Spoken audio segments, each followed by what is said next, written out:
Okay, now the meeting's called to order.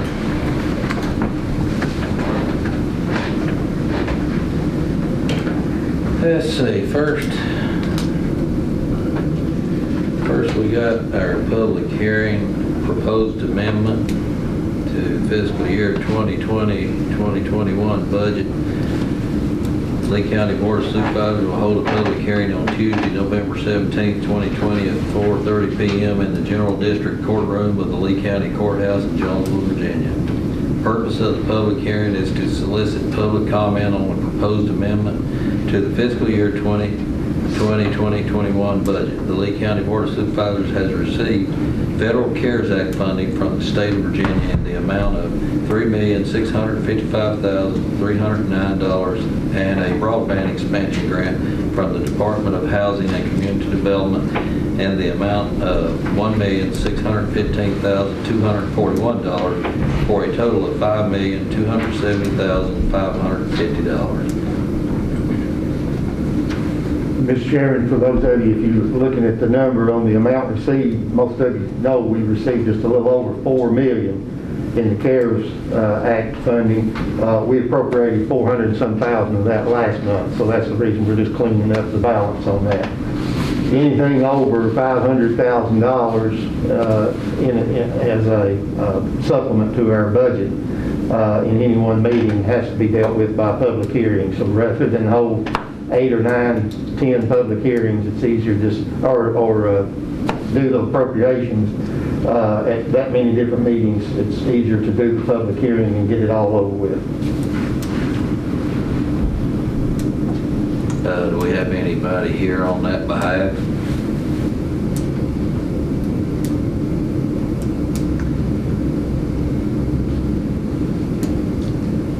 Okay, hearing none. We need a motion on that. Yes, sir. Just a motion to appropriate the $5,270,550. So moved. Okay, I'll second that. All in favor? Aye. Any opposed? Okay, next on the list we have departmental reports. Brookfield Litter Control Coordinator. I think she was supposed to attend tonight, but she's unable.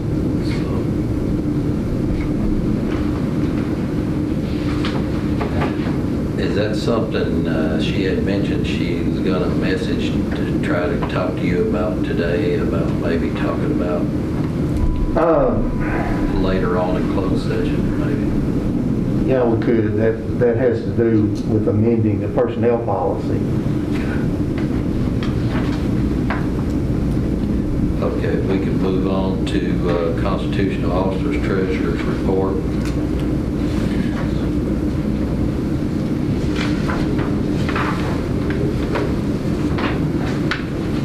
Did you mention the Inland Airport project? I was going to mention to you all, there's two lines there that are, the balance is going to go away to zero.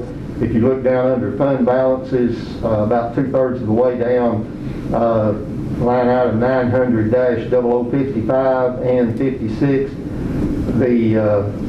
51 and 55. The airport projects, that accumulation of funds there, that's just revenue for projects that have been completed that did not wash out of the fund. There actually should be a zero balance there. We've always spent all of the federal and state funds that were appropriated, and we have not appropriated any additional local funds into a separate account for that. So that's accumulation of several years of that happening. And that'll be washed out. I'll have him just move that to the general fund. The same thing with that Lee County water projects, the $9,916.54. That was actually a reserve account that was established in the early 90s for a rural development. I think it was a rural development grant. That's standard for most rural development grants. When you do a project with them, they require that you put that 1-year payment reserve into an account as an escrow account. It's there in the event that the borrower is not able to make an annual payment at any given time. Typically it's used a lot of times to just pay off the final year's payment. In the case of this one, that was not caught, wasn't picked up on. The bond was actually paid off in 2012. So there's no need for that reserve to remain any longer. We can just transfer that back into the general fund, which is where it came from to start with. And in researching back on that, that had to do with the sewer project for Lee High School back in the early 90s is where that stems from. So both of those will be zeroed out, and roughly $600,000 will be moved into the general fund. Good.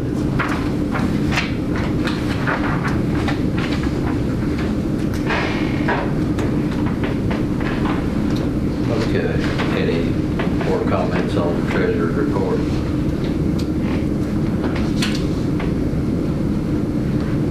Okay, hearing none, we'll move on to public expression. Do we have anybody here, public expression?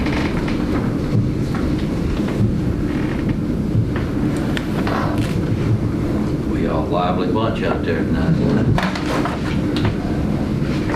You might get your wish. I prayed hard. Okay, hearing none, we'll move on to approval of minutes, October 20th, 2020, regular meeting.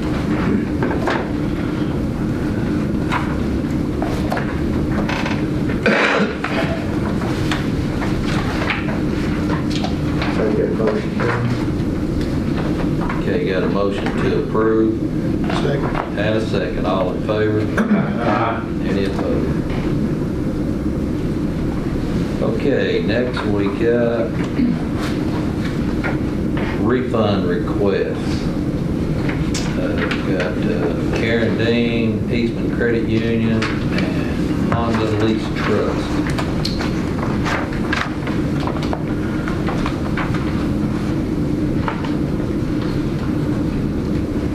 Make a motion to approve the refund request for Karen Dean, $344.96.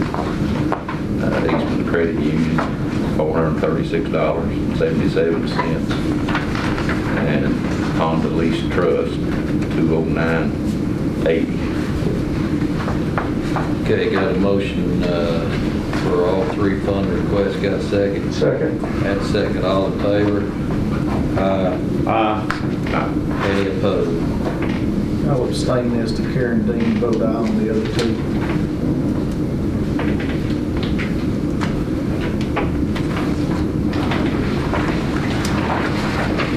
Okay, next we have county administrator reports that payroll warrants have been issued and approval of disbursements.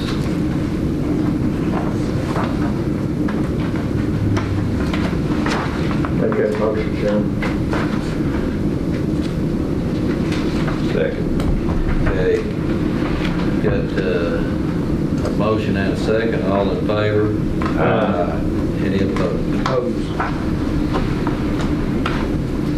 Okay. Next, we got old business. First, we got courthouse security fee. Chairman, last month you conducted a public hearing on a proposed amendment to the courthouse security fee ordinance, which would have increased the fee from $10 to $20 on each criminal or traffic case in all of the courts. The board requested information on how much was currently being collected from this fee, as well as what was the current balance in that fund. Currently, that balance is $41,430.25. I included a spreadsheet in there that gave you 12 years worth of revenue and expense. You'll notice it fluctuates from year to year. I gave you the 12-year average there at the bottom. On a 12-year average, excuse me, the revenue's been about $29,700, and expense has been average $27,600. And again, we do have a healthy balance in there at $41,000, a little over $41,000. We are currently paying the cost of security personnel at the front door, from a grant from the Department of Criminal Justice Services. That grant will expire on September 30th of 2021, and after that date, it will cost approximately $40,000 annually just for the personnel alone to provide security at the front door.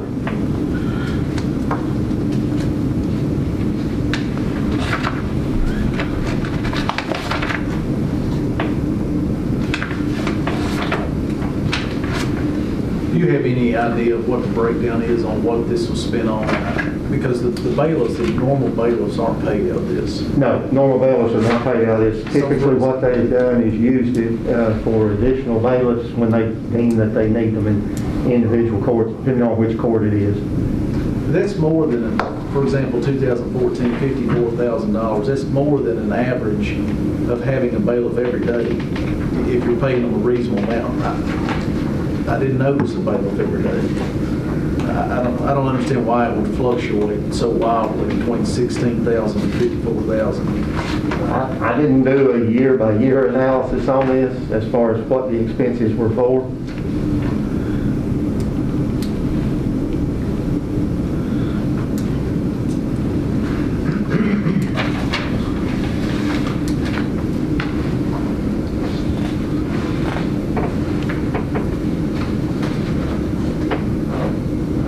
Is there some reason to think we won't get the grant next year? Or? It was a one-time grant tied to the coronavirus, tied to the pandemic. I mean, that's how it was put out there. So, and it was for responding to the COVID issue. So, keep your fingers crossed if the vaccine comes out when they're predicting that it will, and even with the several months of getting it distributed out, it should be out and about in our communities by that time. I would think that some of these grant funds are going to dry up, but no way to know for sure. But it was not issued as a grant that could be renewed or extended, or you know, it wasn't a multi-year grant. Sometimes they do put out multi-year grants where there's a local match, and the local match increases every year in that renewal time. There's others that have been out there for a few years and continue to come out each year. But this one was specifically geared for response to COVID.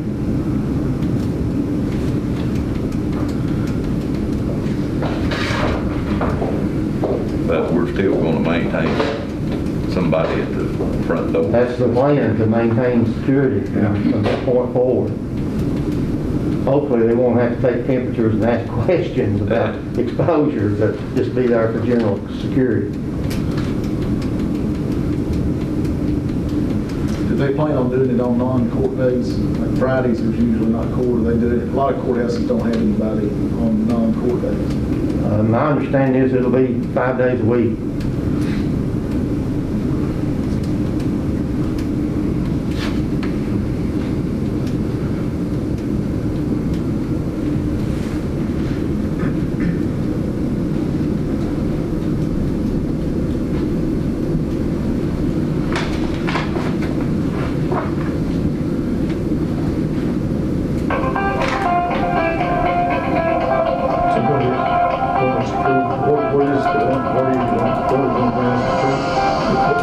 The question is whether to go up from 10 to 20 or 10 to something in between 10 and 20.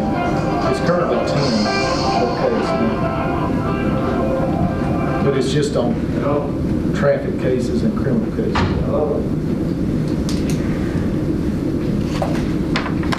What do you have a suggestion?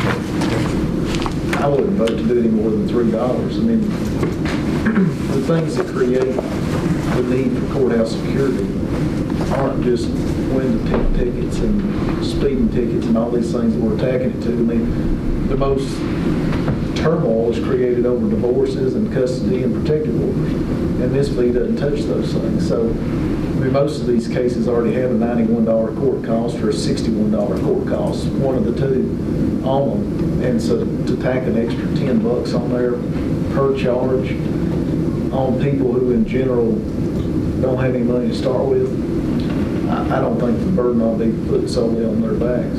What about $3? I could handle $3 myself.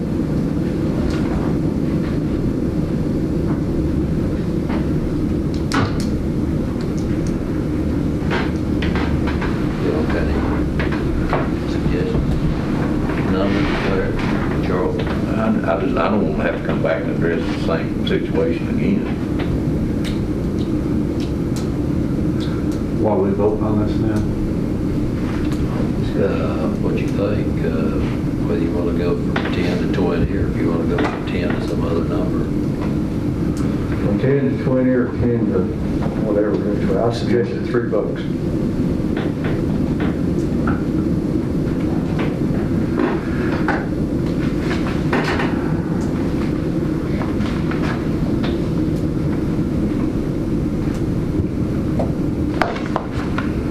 I'd suggest at least 5, try to give us a little cushion on it, before we not have to come back and address it again.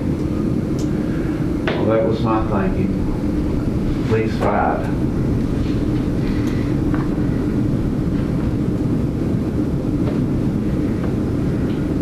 I agree with that.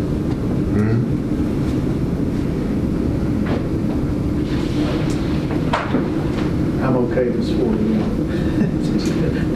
Don't let me be I mean, the if you are good with that, then fine. You want to make that motion? Yeah, I'd present that as a motion. I'll second Okay, on 5, did you want to do 3 first, or? I vote for 3. That's 30% inflation. If we only I guess adjusted your motion was first, I guess. to make it. Am I correct on that? I didn't technically make it in the form of a motion, but I can. Correct me if I'm wrong, who should have went first? Well, that was a discussion stage when he made the comment on that. So everything was up merely as discussion until an actual motion was made.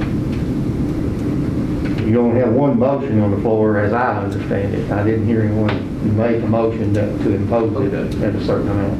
We got a motion and a second for $5, from 10 to $15. Got a motion and a second. All in favor? Aye. Aye. Opposed? Opposed. Aye. I make a motion that we raise it $3 to 13. From 10 to 13. Second. Got a motion and a second from 10 to 13. All in favor? Aye. Opposed? Aye. Aye. Sorry about that confusion. I should have went forward. Hello. Hello. Gene's coming up, but I'm right in the middle of the Board of Supervisors meeting. Yeah. But Gene is headed up that way. Yeah, I'm fine. So I'm good, but I can't talk to you. I'm in the board meeting. Bye-bye.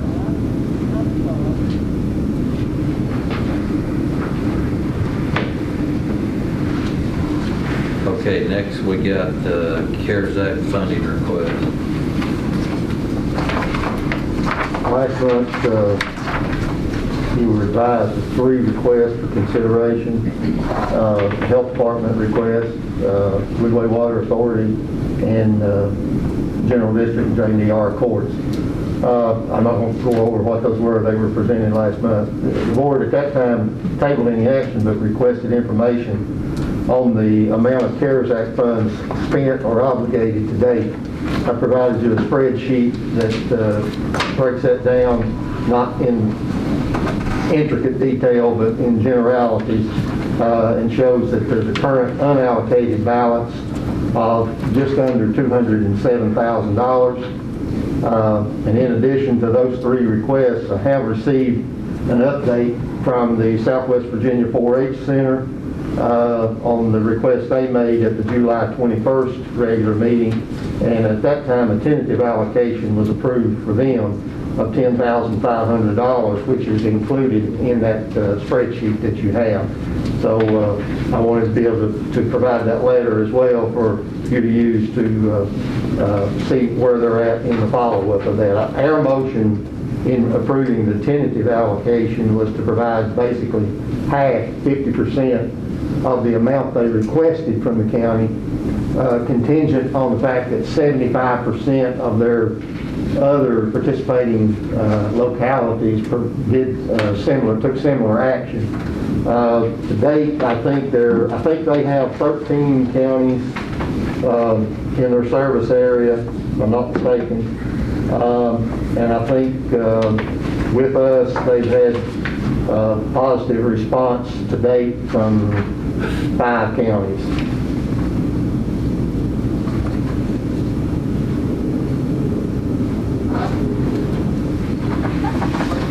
So you're saying we only did the 10-5, hit the 75%? That was the motion.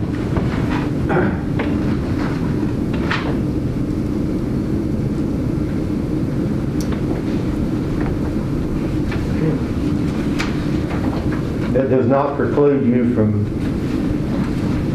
taking other action, but that was the motion that was made. So that's what it's contingent on at this time.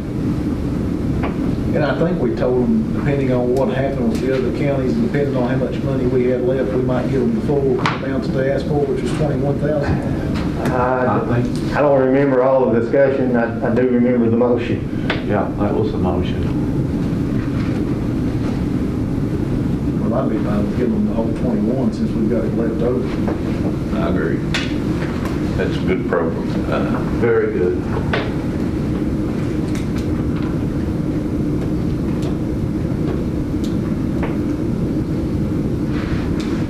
Well, I'll make that in form of a motion, give them the 21,000. Second.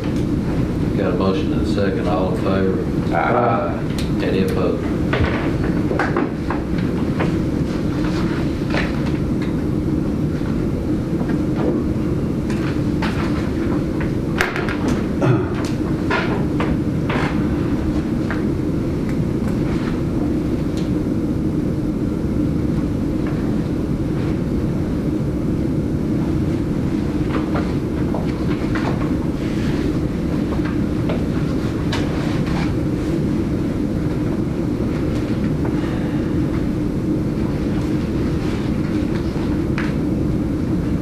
That includes all those other 3 also, for those,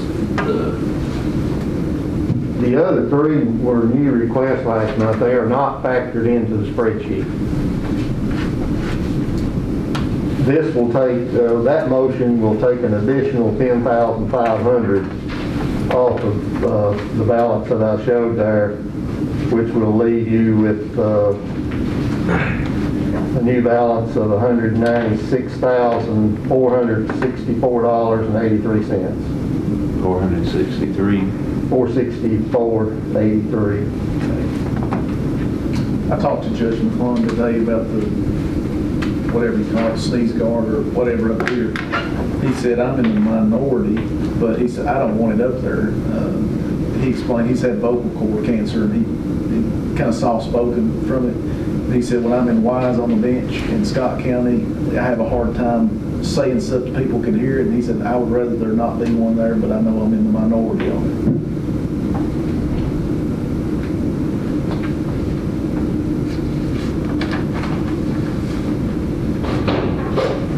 And this is off the subject matter, but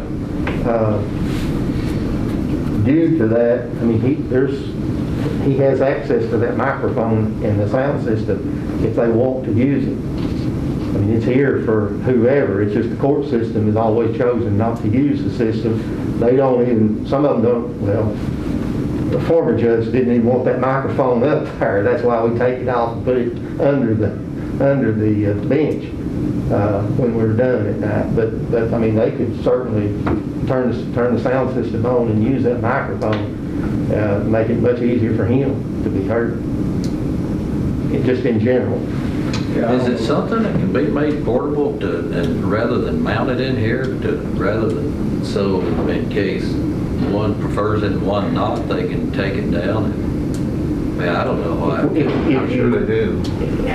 Initially, before this request was actually received, we looked at the potential of putting one in front of the judge and one in front of the clerk, which is where you're sitting and where Muncie's sitting. But then the request came through after I guess the judges and court personnel talked to just cover the entire bench area so that everyone was protected that's up there. But to mount it to where it's stable enough to stay there, I mean, we could take it down, but it wouldn't be something you'd want to put up, take down every day. To me, it looks to me like you could just sit bookends up there and just set it in and take it out then as you wish. I mean, those things they're not exactly heavy to where it couldn't be handled that way. That plexiglass, you get a sheet of plexiglass 7-8 foot We're long. going to put, I mean, we're not going to put it up to the ceiling, are we? No, but I wouldn't think you'd want it. You're looking at Maybe a about couple feet. probably 36 inches. You gonna put it that high? Well, you about have to when you look at.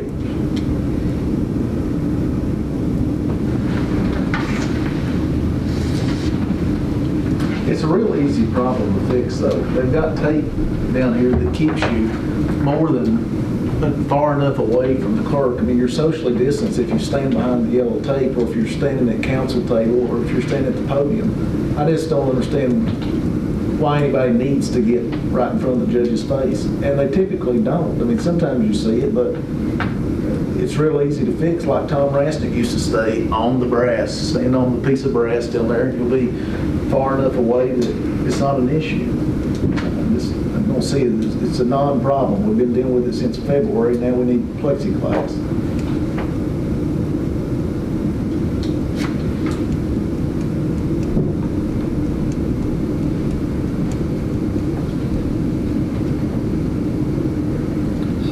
It just seems like there'd be some kind of a solution to where we could keep, all the judges satisfied rather than maybe one or two. We could buy some more of the portables, like what we bought initially. We bought about 5 or 6 of those, differing sizes depending on the application, what office it was in. We could probably cover the basics with 3 of them. It wouldn't come all the way out, but that would cover the central area there. It would cover 3 or 4 positions. Those run, I was trying to think how the larger ones, those are probably going to run $200 to $300 a piece, depending on what size they are.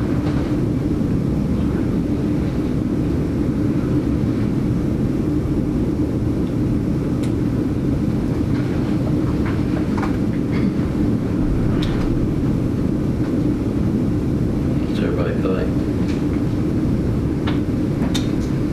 I don't have a problem with it. You can do something, make everybody happy. Yeah, I agree.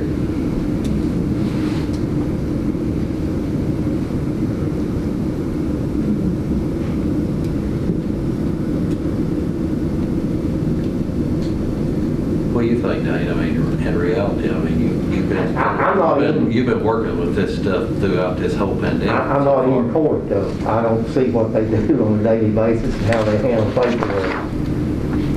Just as a comment, if you can do something that makes everybody happy, I want it recorded.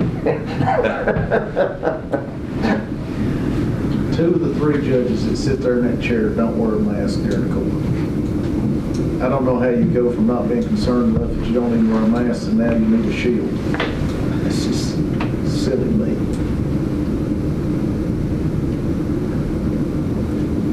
Yeah, I think something portable that would be my opinion.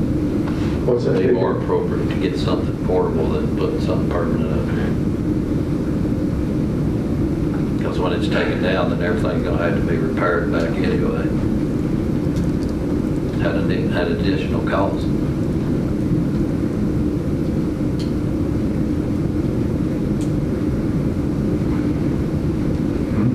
That's something you all agree with, or am I wrong? better than something permanent.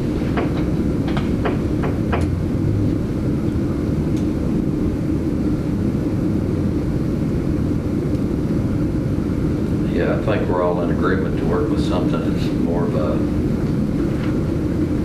temporary something that we can take it up and down, or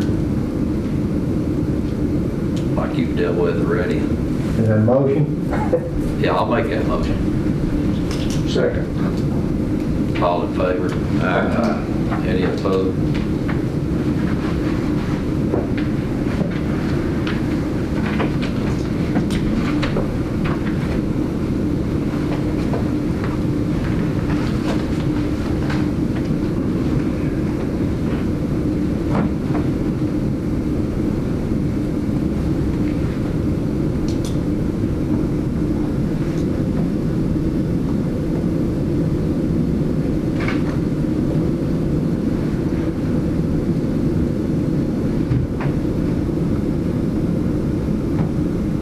What about the other two? Anybody got any comments on those?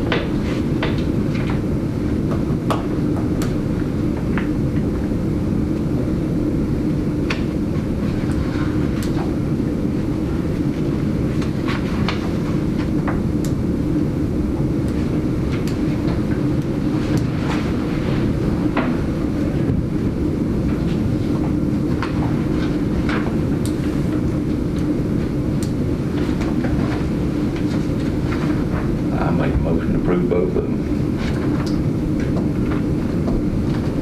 Okay, got a motion to approve both of those. Got a second?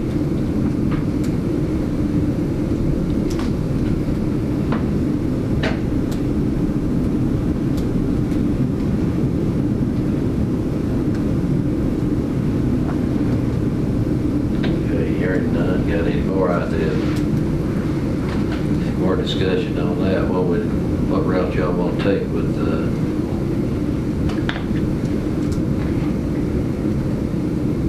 Lee County Health Department and Woodway Water Authority?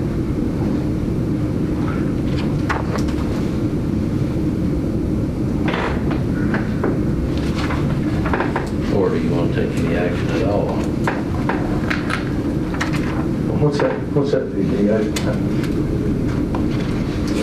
Lee County Health Department's request for glass partitions, sliding windows at the 3 patient intake stations. Do they have any with glass now? No. They just have work counters, and there's nothing between the employees and the public as they're signed, as they're registered for service. What do they want now? They just asked for possibly to install glass partitions with windows, sliding windows. Section it off in a little Yeah, they area. have partitions that go up between the stations, but there's nothing separating. The public sits on one side of the desk and they're on the other side, basically. And how much is their cost? Do they figure? With the price increase that they had seen in Wise and Scott County, from the time they got the initial quotes, I ballparked it at probably $6,500 or maybe a little less. Who were they getting their quotes from? That was, I don't have that in here this month, that was in last month's packet, and That's under B in old business. I believe it was Wise Glass or somebody, it was Glass Company in Wise County. Yeah, I got a big section in my office with the plexiglass petitions done, which is very, very nice. And that Big Stone Gap Glass did mine for about $2,000. Very nice. And I would recommend them to anybody.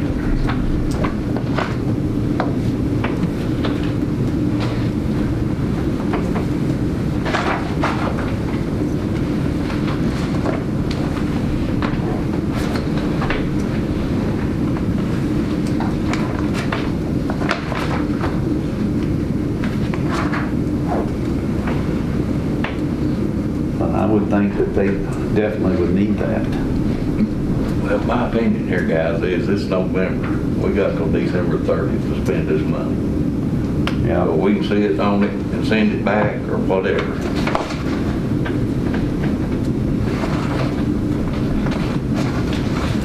So you got the Lee County Health Department wanting 65, Woodway Water 15,000, so what's, and General District 4,000. Oh, we voted on them. 300, is that what it was? On general district with the board, you say 300? Yeah. Well, the larger ones are rough, I think if I'm not mistaken, they're 200 and something. Depends on the sizes. They probably want to run, like I said, 200 to 300 each. Did we clarify how many we were getting? No, it wasn't included in the motion. I think we just need to kind of let Dane take, just take the measurements on it and see what you kind of need to. I was thinking 3, one in front of the judge and one on either side. The bailiff interacts with everybody he serves anyway. I mean, he's constantly out in the courtroom. I don't think it does much good to put a glass up in front of him for the time that he sits there. The clerk, I get, the judge, I guess, if they can't keep the people behind the yellow line, but nobody stands in front of the bailiff. We have no reason to stand in front of the bailiff.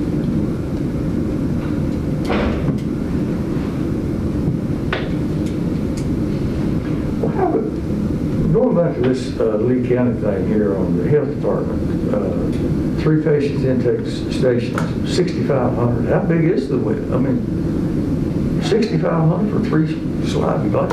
Each, well, you're talking about glass that goes from counter height, desk counter height, basically, up to the top, probably to the top of the partitions that are across there now. It's a span of probably They're probably the size of the desk you're saying. at least 6 feet.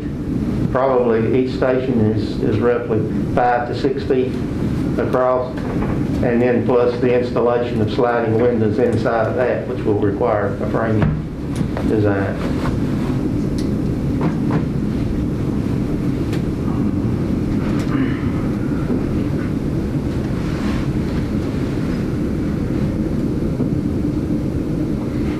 It doesn't give me a lot of heartburn. It seems strange them waiting this long to ask, but I can see how it'd be useful to them. So what do you want? You want to approve the 65 to 15 for Woodway? What is it? Woodway Water Authority request for installation of drive-through service lane? I was speaking of the 6,500 health department. I was saying I understand the 6,500 for the health department.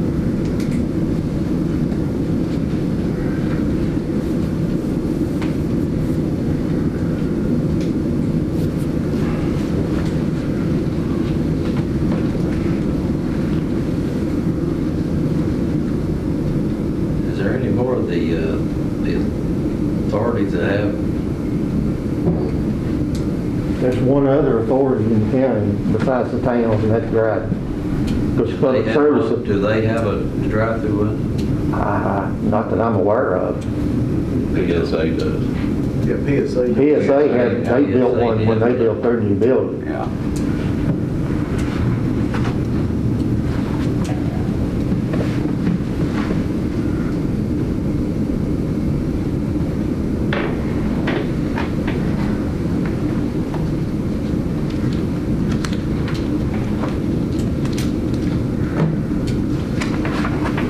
I make a motion to approve the $6,500 for the health department. Got a motion to approve the $6,500 for the Lee County Health Department's request. Second. And a second. All in favor? Aye. Any opposed?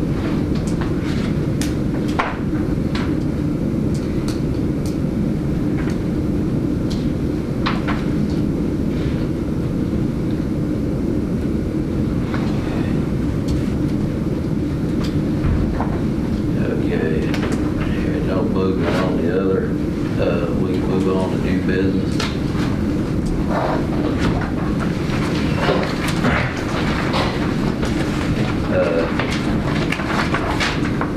Board appointments, number one, Board of Zoning Appeals, and I apologize, but I still haven't had a chance to get with that appointment, so I'd like to table that again for another month, if that's okay with everybody. Make a motion to table that for another month. Second. Okay, all in favor? Aye. Aye. Any opposed? Okay, next, got the Mountain Empire Community College Advisory Board.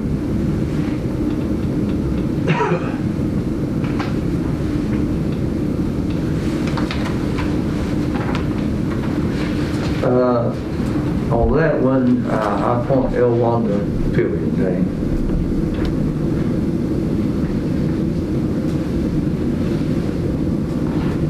Second. What was that now? I'm sorry. On the Mountain Empire Community College Advisory Board, L. Wanda Pilkington. Okay, got a motion and a second. All in favor? Aye. Any opposed? Okay, 3, Tourism Committee, I'd like to reappoint Harold Hall. Make a motion to reappoint Harold Hall. Second. And got a motion and a second, all in favor? Aye. Any opposed? And next we got Planning Commission.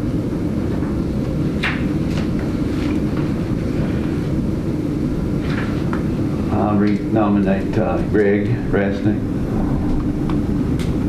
Okay. Got a motion on the floor to reappoint Greg Resnick. Got a second? Yes. Okay, all in favor? Aye. Any opposed? Okay, next we got the VRS 457 Deferred Compensation Plan Resolution. Chairman, you all acted on this a couple of months ago to approve it, but VRS is requesting a form resolution, and that's included in your packet. Resolution 20-014.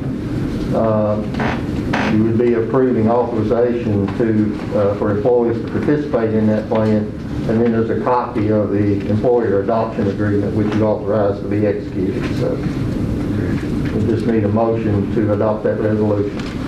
I'll make a motion to adopt that Deferred Compensation Plan Resolution 20-014. Second. And got a second, all in favor? Aye. Any opposed? Okay, next we got the airport restriping project invoice. That's pretty self-explanatory. Total cost of $19,260. Make a motion to pay. Second. All in favor? Aye. Any opposed? Okay, next we got the emergency notification system proposal. This is we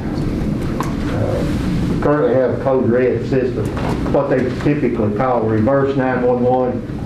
It gives the dispatch center the capability of broadcasting and sending messages to every phone in the county, not cell phones unless they're registered, but every landline and on all cell phones that are registered with the system. In the event of an emergency, you can target specific areas. If you have a pipeline leak or something in a specific area, you can just target the area you want to send the message out to, different things like that. So that's the purpose of these systems.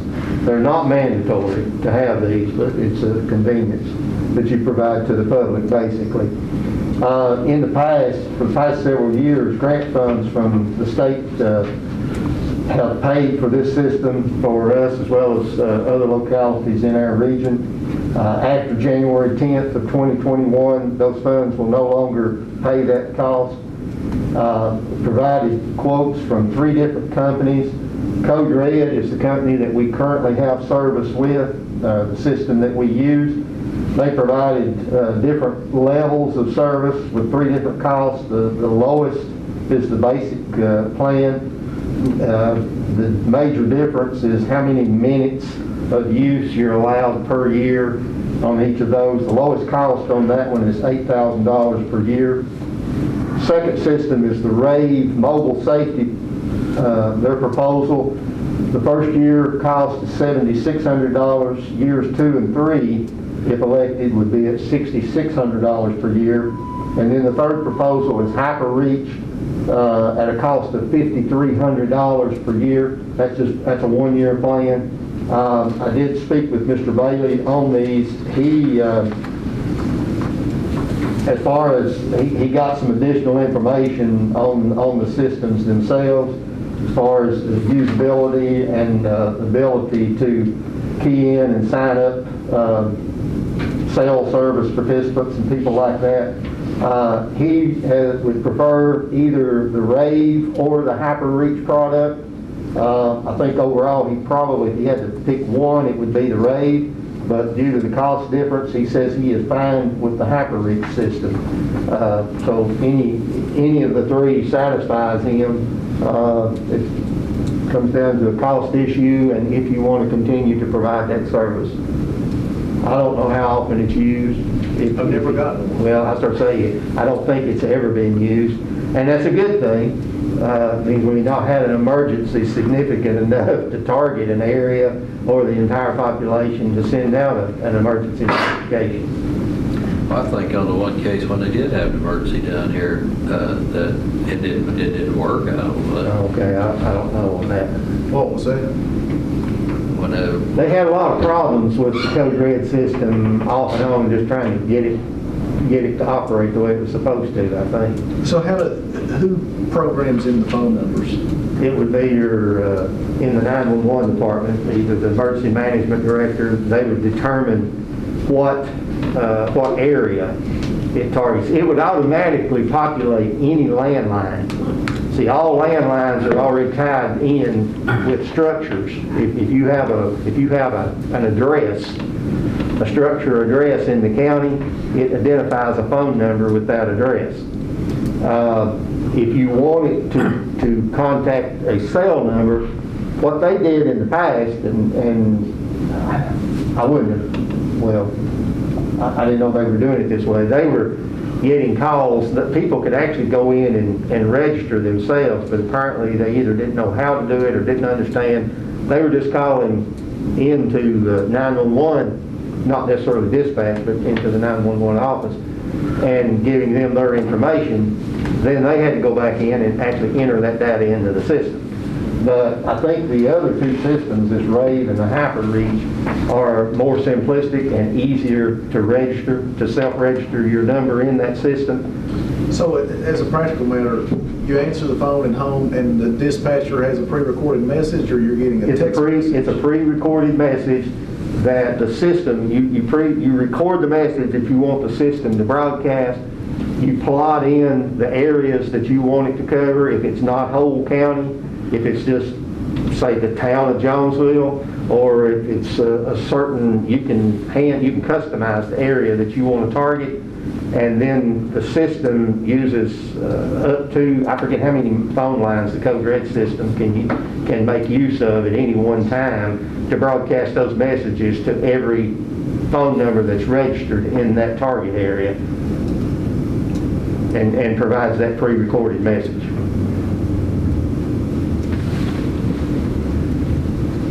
Did he talk to Michael Longacre about the system that he has now?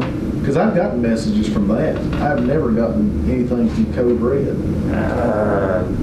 That's tied in with the sheriff's office, I think. I don't know. That's not something that's tied to 911. That's by far the best system that you're talking about. It I reach get more people and probably it once a would be by month. far more cheaper.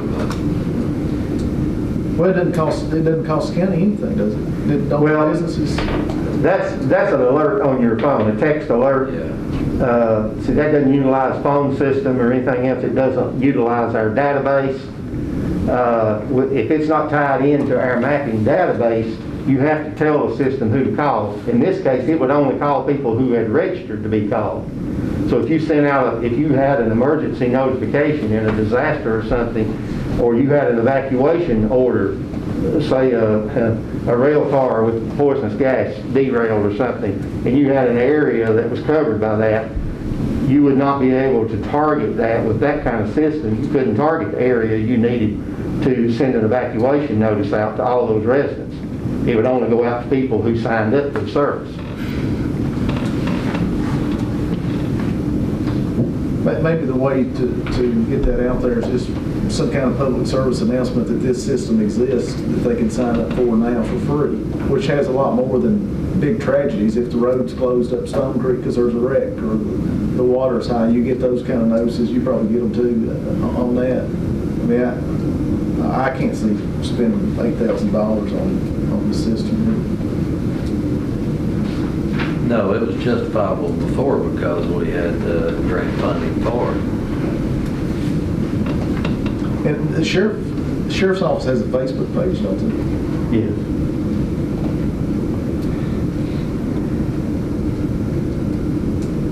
Or I'm assuming they do. I have heard they do. I'm almost positive.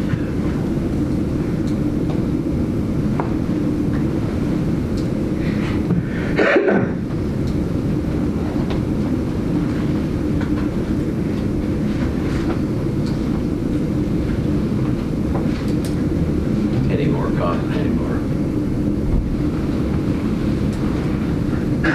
comments on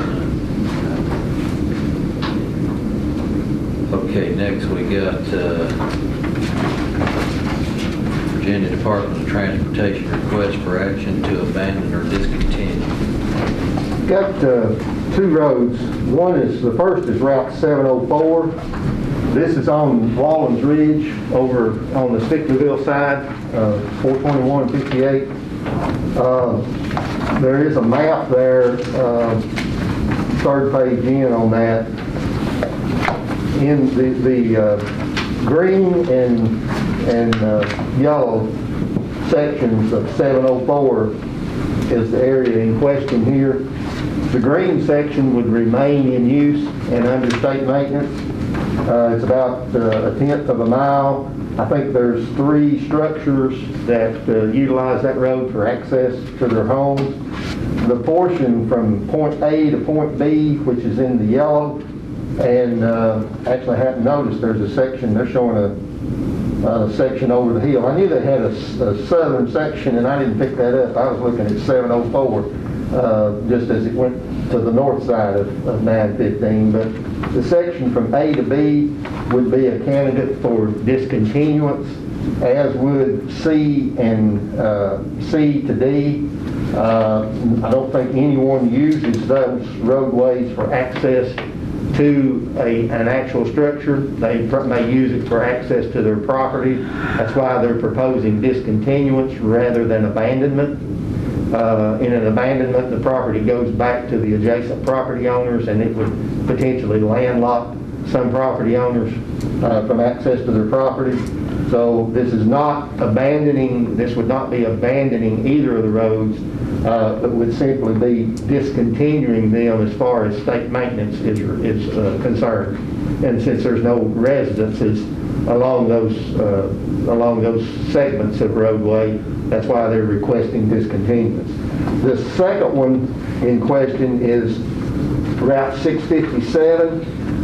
This is down along Kinser Hollow Road and coming back over to Flatwoods Road. It goes down toward the school. There's about 1.7 miles of the Kinser Hollow Road that is maintained, and there's residences along there. Again, the yellow section between points A and B on that map are the areas that they're proposing for discontinuance. If you look at it on an overhead aerial map without that color shading in there, it's hard, you can sort of distinguish that there's probably an old trail through there, but there's no traffic using that road apparently, other than maybe for farm purposes, and no structures located along there that would be impacted by it. Now this is, you don't have to make a decision tonight, I just wanted to get this to you to look at, give you some idea of what they're asking for in these cases. And I did not, I think they can do the discontinuance without a public hearing. I'll have to double check that. It may require a public hearing to discontinue those. If it was an abandonment, there would have to be a public hearing. So I'm not sure at this point if you approve these, whether it will require a public hearing or it can simply be a vote of the board to recommend discontinue. So this is just basically for informational matter tonight. If you have any questions, I can try to get the answers for you. Any questions on that? Okay, moving on to Route 682 Bridge Project delay.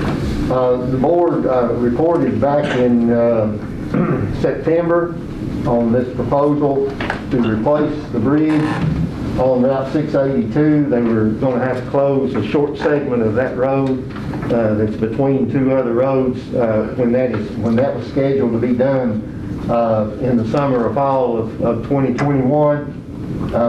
Been notified that bridge replacement project has been delayed for 1 to 2 years due to design and right-of-way issues.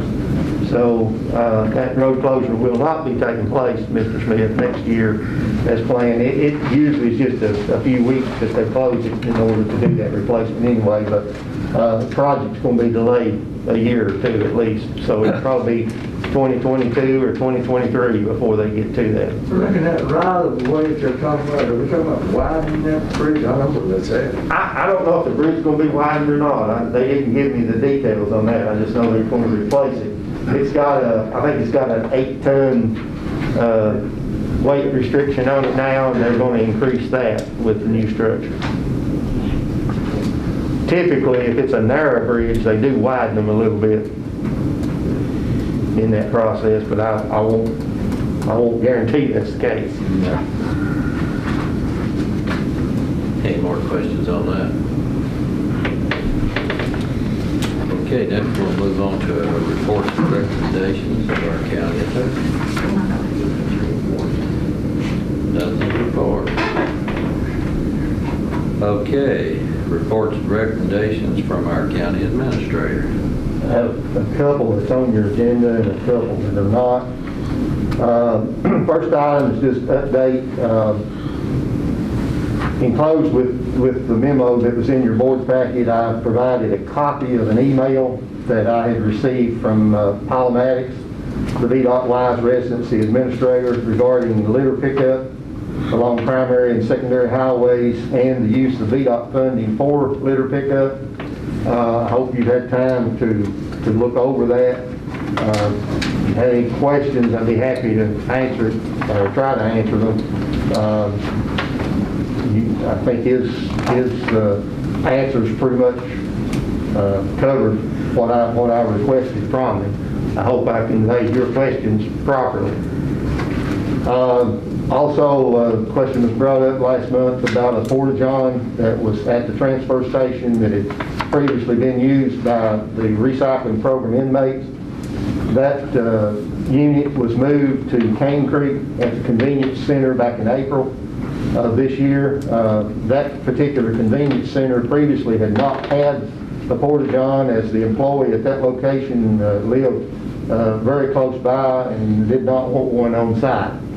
Also, the main door at the airport that had been hanging when it closed and not completely shutting has been adjusted and appears to now be closing properly. And the material for the weather stripping has been ordered to place between those doors. That'll be both the front side and the air side on those. I think that's going to have to be a special order on that. Those were apparently an old style door. So I think that will get you up to date on that. The doors still not shutting, the left door at the airport. Last night it wasn't shutting The left as you go in or come out? as you go in. You can reach up at the very top of it and work the door and force the thing down and then it'll shut, but it wouldn't unless you did that. Okay. You mean it wouldn't lock? The other side is the one that had been hanging. I didn't know that one, the one on the right as you go in, the one that you actually unlock. I haven't had that one hang, but we've been having meetings in there on every other Monday and 2 Mondays in a row. The one on the left does that. Okay, let me get him to check that one again. Where you lock it? Won't even shut. So just remains open. Well, no, you have to pull with the latch and reach up the top and flip. I don't know what it is, but Or,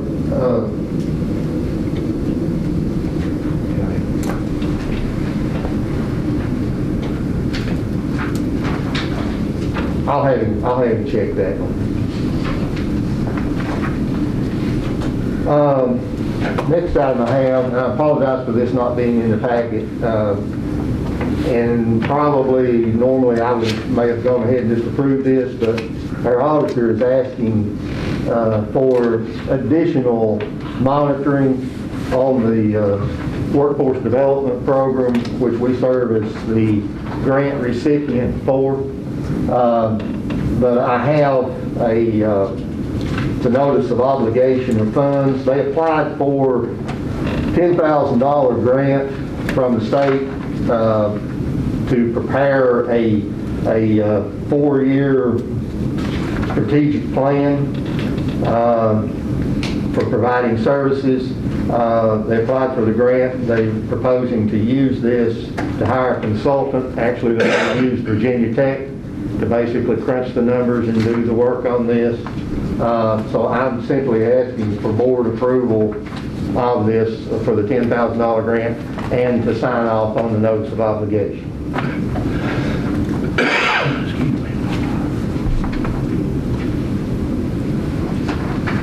Make that motion. I'll second it. Okay, got a motion and second. All in favor? Aye. Any opposed? Next item, failed to get into the packet, but it's a standard. Have you already passed these out? It's headed, the heading, Glen Wisco Planning District Commission. This is on the block grant received for the St. Charles Water Line Replacement Phase 3.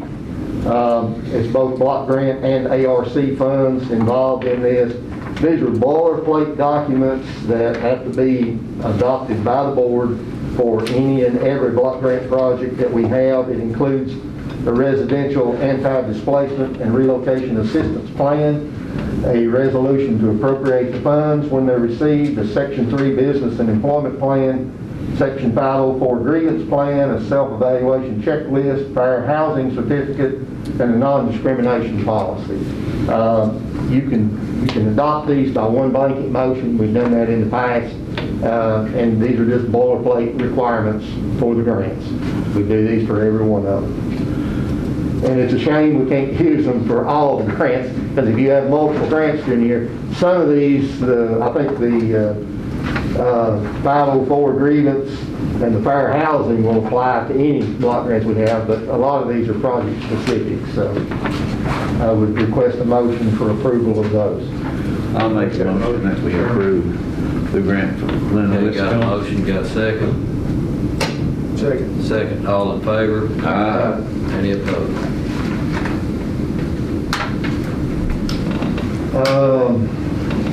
I've got, it won't impact all of it. I do have some information that I want to provide to the members of the CARES Funding Committee. Just a follow-up to your last meeting.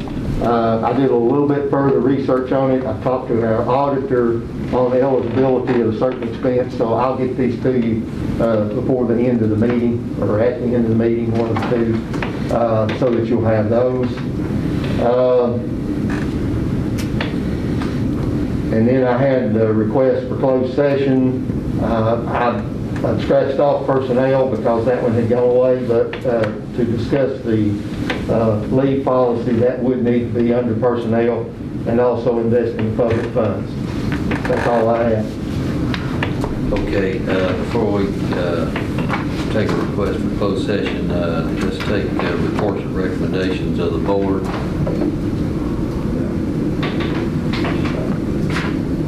I'd like to go ahead and set a date for, looks like everything's clear on the Jonesville property. I'd like to go ahead and set a date to sell the surplus real estate. I was going to take that up in closed session since it had a pending legal issue to it, so if you want to go ahead and address it now, that's fine.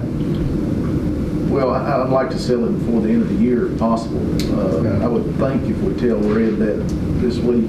I saw him yesterday and told him I was going to talk to you all that tonight if we were ready to go. I wasn't certain that the issue had been fully resolved as of last week. It had not been, but today, as of this morning, it appeared to have been fully cleared. So I make a motion that we go ahead and conduct that sale by the end of the year.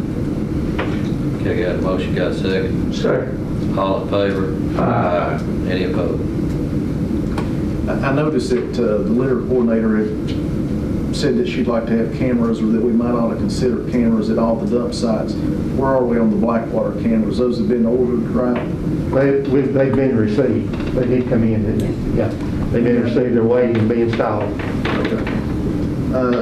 Trash pickup. I mentioned last time that I wanted to try to do something this month on trash pickup. I think I talked about all of you about contracting, which goes back to Dane's point earlier about VDOT's responses on what we need to do. Could you check with the sheriff on whether or not we could use his signage, because he's already using signage when he does trash pickup? Could you check with him on if he would allow a contractor to use his signs?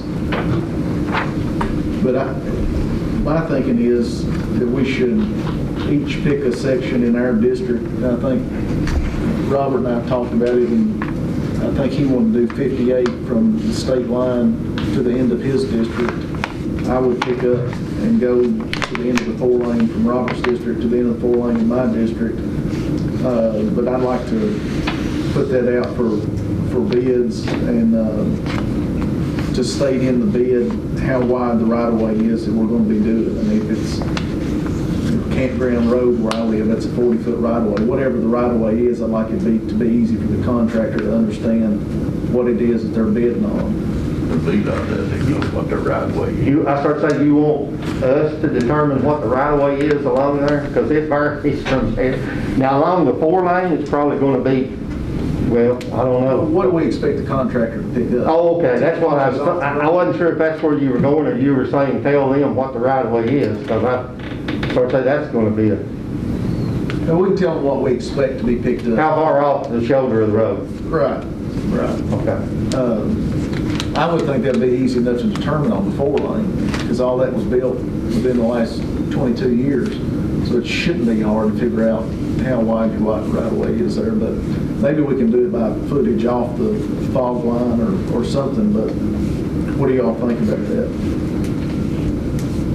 I'm going to 58. That right way varies from 30 feet to 125 feet. What about if we said 10 feet off the fog line? That'd probably work. That'd probably be pretty good. That's quite a bit of traction. But, these contractors come in here and mow, they're supposed to mow the right way. They don't know where the right way is. I stood down there and tried to get them to mow a piece of their right way. They wouldn't do it. You okay with that, Charles? Yeah. Well, I make a motion then that we advertise a request for proposals on trash pickup on some section of road in each supervisor's district to be determined by each individual supervisor. And I've already stated what mine would be.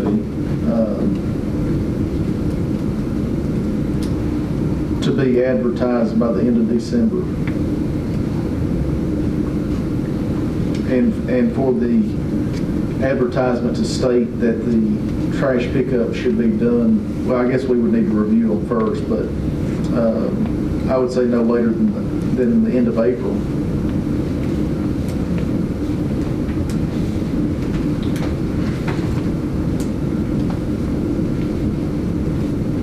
And I make that in the form of a motion if I didn't say that.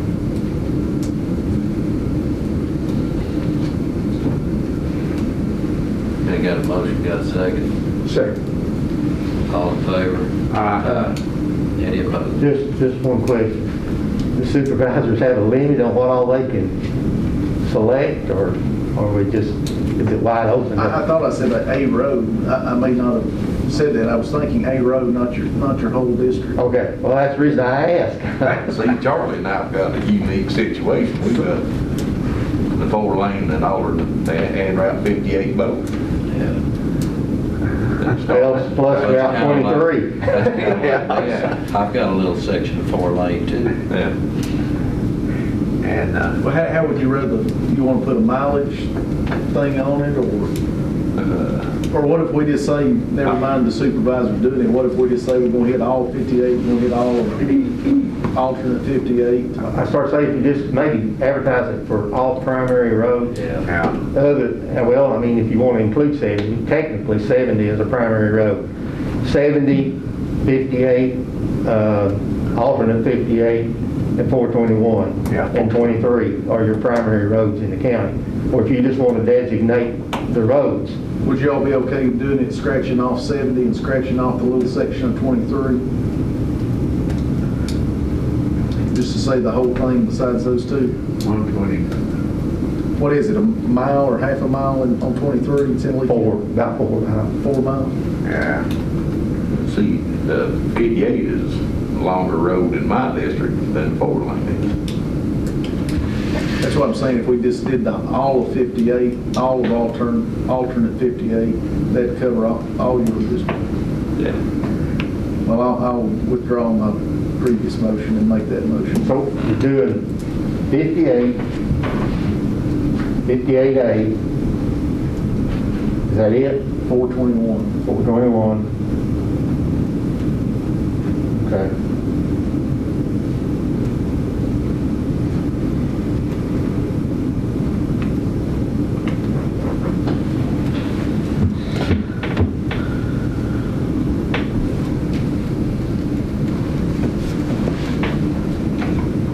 We got to revote on that.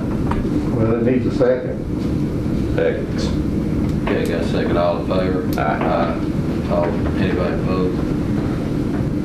Oh, good. I got a call from Richard Garrett about they had something that was denied. I think it was an ambulance. I told him that I thought that our vote was to form a committee to approve things, not necessarily to disapprove things, and that I didn't really think it was final if they didn't get money for something. I thought that the board as a whole could vote on and I guess make a more definite opinion, dig into it a little more, but I don't exactly recall what we passed it for. Who was this call from? Jonesville Rescue said that part of their stuff was denied on the CARES funding on the invoices they turned in. Were any of your alls in your district denied? Yeah, probably. I guess I'd like maybe for us to reach out to them and tell them to submit, maybe have a meeting to take up what their argument is on why it should be approved. Maybe it shouldn't be, I don't know. What are your all's thoughts on that? Well, I Sir, think, have you minutes. know, if you don't trust the committee, you can have my seat on there. I think it's, well, Because I don't think Oreo cookies qualify for CARES money. Yeah. He complained about the ambulance, said they bought a used ambulance. Yeah, we just bought them new. Yeah, I know that, but they said that they turned in that thinking that would be approved, and that was, the bulk of their 22,000 was on that ambulance. They're So sitting down there for sale. If they won't give us the money back when they sell it, then we'll approve it. I think there should at least be some kind of an appeal process or an opportunity for them to resubmit things that might qualify if the things that they did submit didn't qualify. So there's nothing to prevent them from providing other expenses. I don't think they know that. Well, it's not, I mean, it's not a one time and it either gets approved or not. I mean, if they have multiple other items that they can submit, that's not a problem. And they turn in Oreo cookies. And food and drinks, Well, now, I'll have to and all say, kinds, I mean, there's all kinds of garbage on there. in the committee's defense, you know, I'm sure they've looked at a lot of stuff.